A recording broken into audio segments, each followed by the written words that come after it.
Amigos, qué gusto encontrarlos nuevamente en estos conversatorios que encabeza el doctor en educación por la Universidad de San Francisco, Alejandro Rodríguez Rodríguez. La semana pasada, él expuso la problemática, y perdonen que utilice el calificativo, la problemática acuciante de la pobreza del aprendizaje, del retraso en aprendizaje derivado de la emergencia provocada por la pandemia del COVID-19.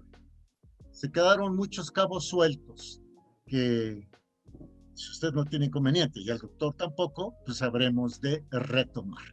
Antes que nada, saludo a la doctora en Administración Pública, directora de Scripta Manent, Laura Flores Reyes. Laurita. Buenas tardes, qué gusto saludarlos a todos y estamos aquí en este conversatorio que vamos a tener un tema estupendo. Gracias, Laurita. Y por supuesto, con Xulil Díaz Esquivel. Ella es comunicadora y pues ella se encarga de los proyectos estratégicos en Scripta Manent. Xul, ¿cómo estás?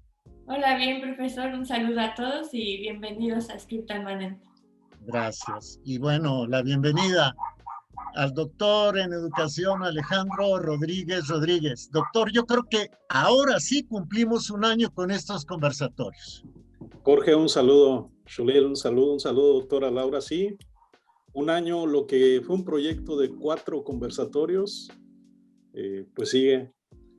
Sí, un año han salido elementos que yo creo que nos han ido dando espacio a dialogar sobre la educación, que parece que no es relevante el día de hoy para algunos gobiernos, pero que es clave para una sociedad, que podemos hacer que haya transformación para bien. Totalmente, es clave para la civilización, por lo menos en el aspecto de la civilización occidental. En fin, doctor, le pasamos el micrófono a la doctora Laura Flores Reyes para que inicie este conversatorio. Gracias, doctor. Tenemos un desafío, diríamos usted, como usted lo acostumbra, una provocación. ¿Cómo entender mejor que nuestro sistema educativo debe ser inclusivo, efectivo y resiliente? Sí, la pregunta es bastante interesante, doctora, y me parece que va muy en línea sobre la reflexión que el Banco Mundial está haciendo sobre lo que va a pasar como tendencia y posibilidad y proyección en la cuestión educativa a nivel mundial. Y es fuerte la pregunta porque la respuesta desde la política ya la sabemos. Tenemos un sistema educativo incluyente, tenemos un sistema educativo muy eficaz y somos resilientes los mexicanos por naturaleza. Y resulta que no. Resulta que tendríamos que seguirle preguntando a nuestras autoridades educativas si realmente tenemos cobertura y calidad para los más vulnerables. Y aquí ya comenzamos a hablar de inclusión.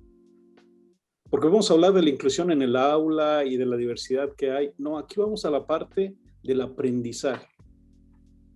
El aprendizaje para los que están más lejos, para los que son más pobres, para los que están en más situación de desventaja, ¿tiene cobertura y tiene calidad? Esa es la pregunta fuerte sobre inclusión. Y reitero, es no inclusión en el aula, es inclusión en la situación de aprendizaje. Porque fíjense que hay un dato devastador. Si tienes dinero en Latinoamérica y puedes pagar una escuela privada, en tema de aprendizaje tendrías una diferencia de 3 años más que aquellos que tienen que asistir a escuelas públicas en el continente. Esto es muy fuerte, es un escándalo, porque es un derecho la educación. No nos están regalando nada. Tendríamos, esta pregunta es acuciante, como bien decías, Jorge, ¿no? En cuestión de efectividad, doctora, me parece que también hay elementos a considerar si es que nuestro sistema educativo es eficaz. Tendríamos que pensar si se lograron en este año estrategias multimodales. Me parece que el Estado mexicano no lo logró del todo. Empezamos haciendo que estuvieran en plataforma los maestros a como pudieran. Después se decidió en un bandazo de decisión que fuera a través de la televisión porque tiene más cobertura, y en eso es cierto. Pero después, ¿qué viene? Toda la creatividad que hay de maestros con vocación, ¿dónde queda? No hay cómo recibirla en esta nueva normalidad. Queremos regresar a la escuela, que se repita todo y que nos den la vacuna. Punto. Creo que tendríamos que preguntar si hay estrategias multimodales. Si hay una participación social, la hubo. Nos dimos cuenta que solo el maestro no puede, pero que sin el maestro tampoco hay educación, al menos no formal. ¿Cómo le vamos a hacer? Ya existe esto de incluir a los padres de familia en decisiones en la escuela. Me parece que son administrativas. Me parece que el padre de familia está invitado a preocuparse por el aprendizaje, conocimientos, habilidades, conductas, destrezas, hábitos. No solamente que la escuela funcione que la cafetería dé cuentas, si es que la hay, ¿no? El tercer elemento interesante de efectividad es centrarnos en el docente, que sabemos y lo estamos repitiendo una y otra vez, pero no por eso no lo repetimos. La capacitación en temas socioemocionales y en profesionalización del docente. Hay un texto interesantísimo, doy solo el título, ahorita no ven el nombre del autor, es El fracaso de toda reforma. Y el argumento es, si no tocas al docente, antes de la reforma ya está fracasada esa reforma educativa, en donde estés. El siguiente me parece que es, y ya lo vimos y lo platicamos, son las estrategias de evaluación. ¿Cómo le hacemos para ser más efectivos evaluando el aprendizaje? No los avances de curso que se nos piden, no la parte burocrática. Me parece que otro elemento de efectividad es hasta dónde está flexible el Estado mexicano en cuestión de educación para hablar de modificación de calendarios, para hablar de apoyos económicos sin partido, que suena imposible, pero tenemos que decir, para dar apoyos económicos, para dar apoyos de alimentación, para dar extensión en la clase, para los chicos que traen retraso de aprendizaje. Porque lo más sencillo es maquillar números, y esto ya lo sabemos. Interesante será pues todos estos elementos. Y la última, ¿cómo hacerle para tener un sistema resiliente? Es todo un reto, ¿Cómo le hacemos para que tengamos docentes resilientes? Porque un sistema no es resiliente si no son resilientes sus personas. ¿Cómo hacemos cuando tenemos un docente agotado de un año escolar en escuela pública que lo ha llevado al desgaste por falta de capacitación, por falta de espacios de formación o por desánimo? Todo sigue igual. ¿Para qué cambio? Junto a ello, la situación económica fuerte, y esto ya lo hemos hablado, y lo que se viene, que ya lo decíamos, ¿cómo le hacemos frente a lo que emocional y mentalmente dices, tengo la posibilidad de que 15% de los chicos ya no regresen? Y junto a eso, el sobrecupo porque 20-25% de quienes ahorita estuvieron en escuela privada, por situación económica van a tener que pasar a escuela pública. Sobrecupo, falta de materiales, carga extra en el docente. Tendríamos que centrar la atención en la resiliencia del docente. Si hacemos resiliente al docente, el sistema es resiliente.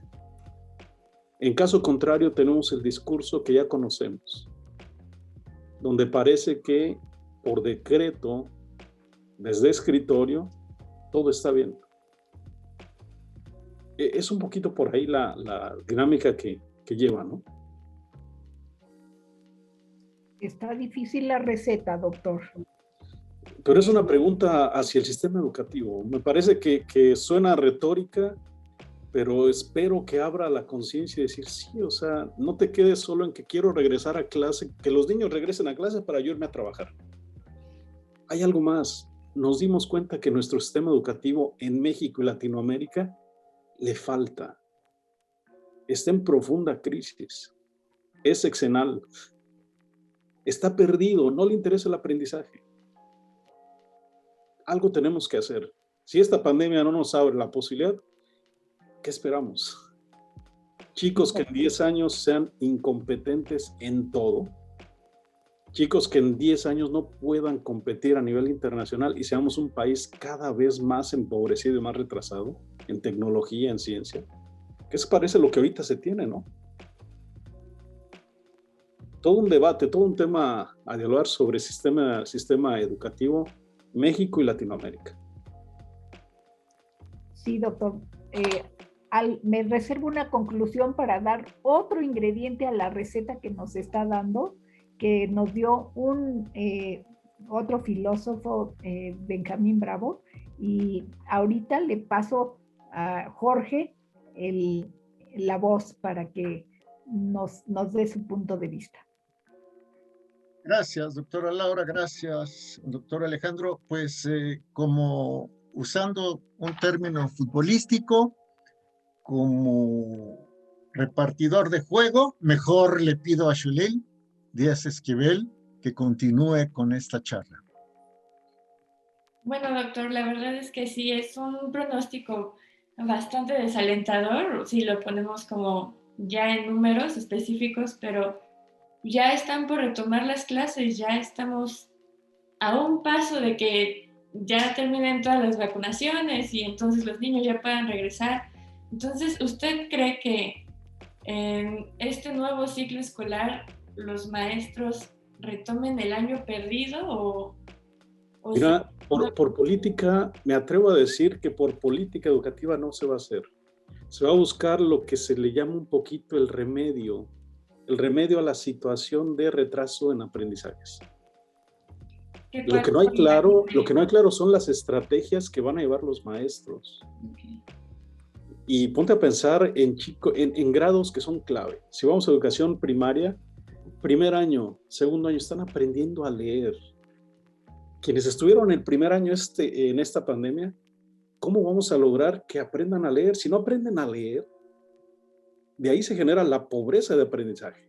Chicos que van a acabar la primaria o la secundaria sin saber leer o si leen sin comprender lo que leen. Solo piensa todo lo que va a suceder en el sistema mexicano cuando tienes gente que tiene pobreza de aprendizaje, que pasó por la escuela formal, por la educación formal, que cubrió todo. Segundo punto, en ocasiones se suelen mover números, no repruebas a los chicos. Entonces, ok, si no lo repruebo, ¿qué va a pasar? ¿Cómo evalúo? Tercero, está probado que en otros países han extendido y modificado el calendario escolar.